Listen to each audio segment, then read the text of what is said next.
Here's my next project. I have the afternoon off and my brother's coming over with a chainsaw and we're going to be cutting down this spruce tree. You can tell it's dead. This one actually made it through our derecho that we had a couple of years ago, so it's really unfortunate that we lost it. I've hired an outfit to come out and pick up the debris after we cut it down, so that's really the hard part. But I'm going to make a time-lapse video out of this. I haven't done too many of those, so I think it'll be kind of neat to see this thing come down. I've got a electric pole saw, so we'll be able to nip off the branches pretty easily without getting all scratched up by these things. It's really a prickly sort of a tree. This is a blue spruce, so let's get to it.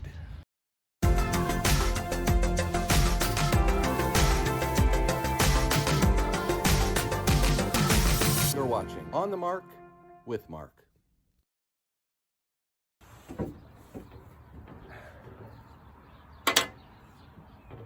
While we were working on that tree, my brother and I started to discuss our grandfather and the stories we heard about him and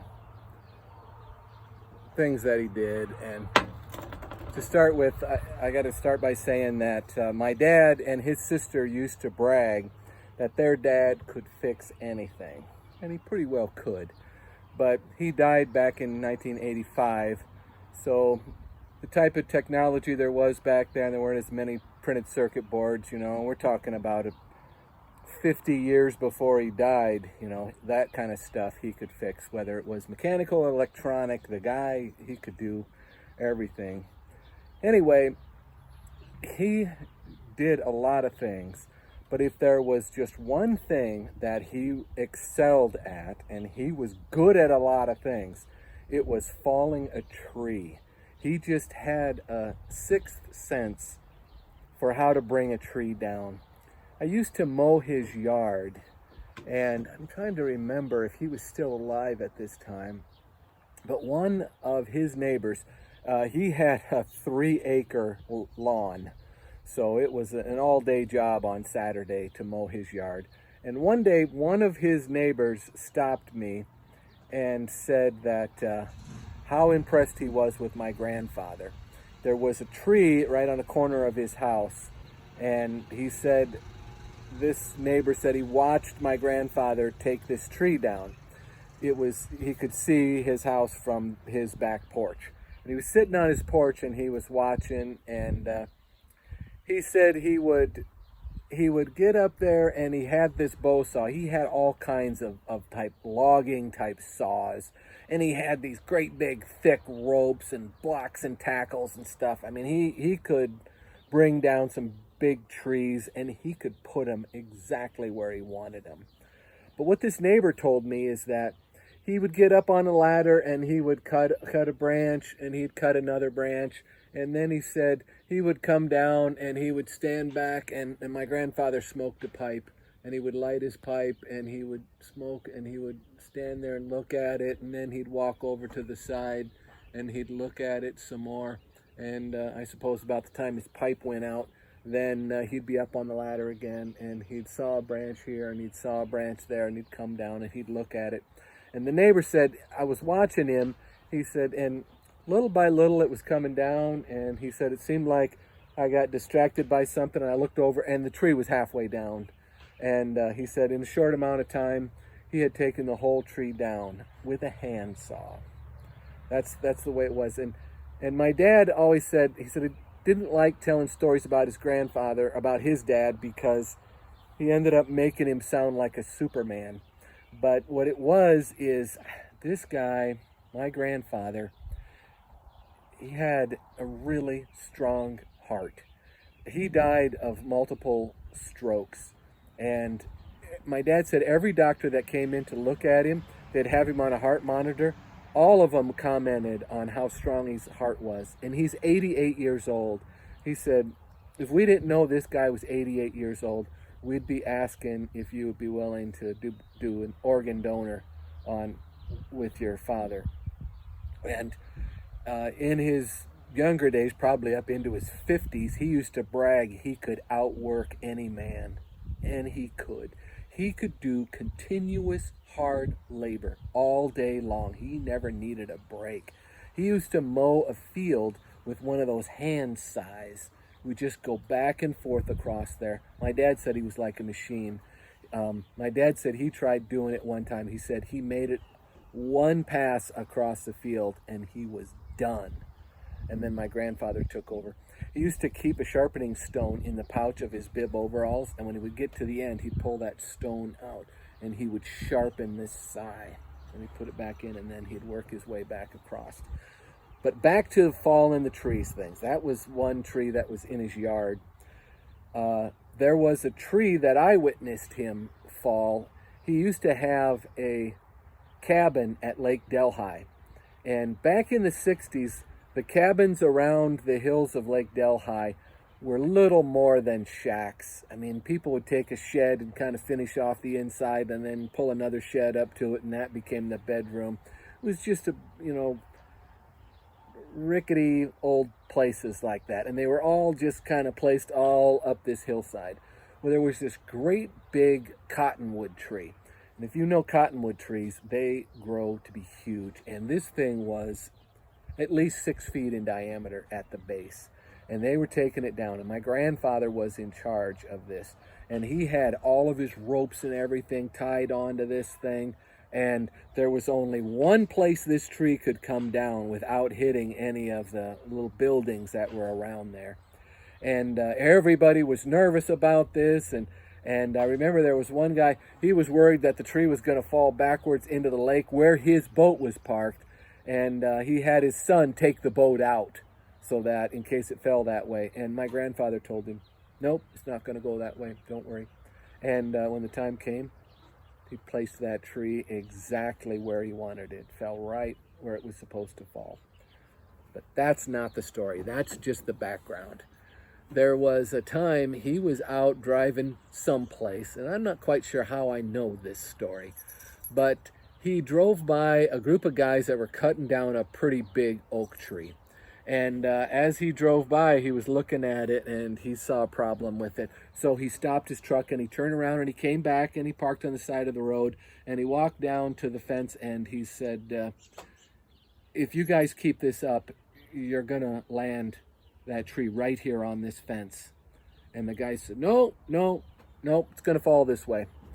And my grandfather wasn't a pushy sort of a guy. You know, he wasn't loud or anything. They said it's going to fall that way. He just kind of gave him a look, and I don't know, he probably thought, well, maybe these guys know more than I do, and I can learn something from him. So he went back up to his pickup truck, and of course he had his pipe there, and cleaned his pipe out, and leaned against the front fender, and filled his pipe, and smoked it, and sat and watched them, and smoked it until they brought that tree down right on that fence. You kind of listen to these old guys. And my grandfather didn't say anything, got in his pickup and drove away. That's all. That was a pretty good story. Let's get to the time-lapse video of his grandsons falling a tree. We'll see if we've got any of my grandfather's blood in us. Spoiler alert, we fell it exactly where we wanted it. Here we go.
how gnarly these branches are. They're just nasty.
Look at that, it bit me.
Nice job.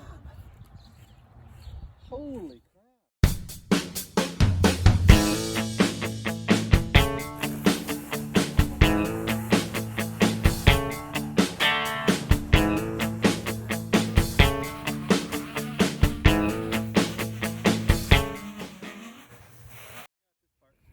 Go for it. All right, I'll see ya.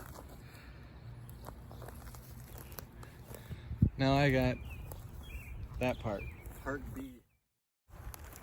Well, that went pretty quick. Done. Right? What was that? 10 minutes? Probably 2 hours, wasn't it? Probably.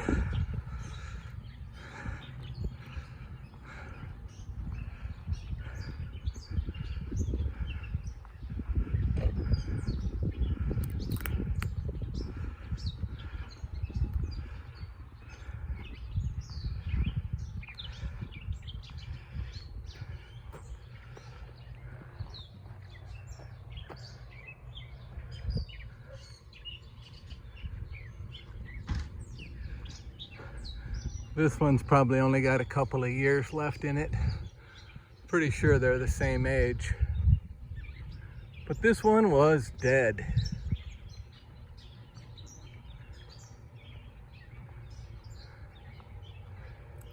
I've got some video of a guy that came out here and ground some stumps out for me. I'll probably have him come back and finish that stump off. So I just wanted to show off some of this video that I took. I got some pretty neat slow motion stuff that I think you'll like. So while you're watching that, if you haven't already, please subscribe and hit that like button. I don't know what it is about time-lapse videos, but I just get kind of captivated by them, and just seeing a lot of work get done in a short amount of time is pretty neat. Thanks for watching.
Here we are a day later, and I had a tree service come and pick up all of our clippings, or whatever you call it, all our scraps from our tree. So I can check another one off as done. Good, good, good.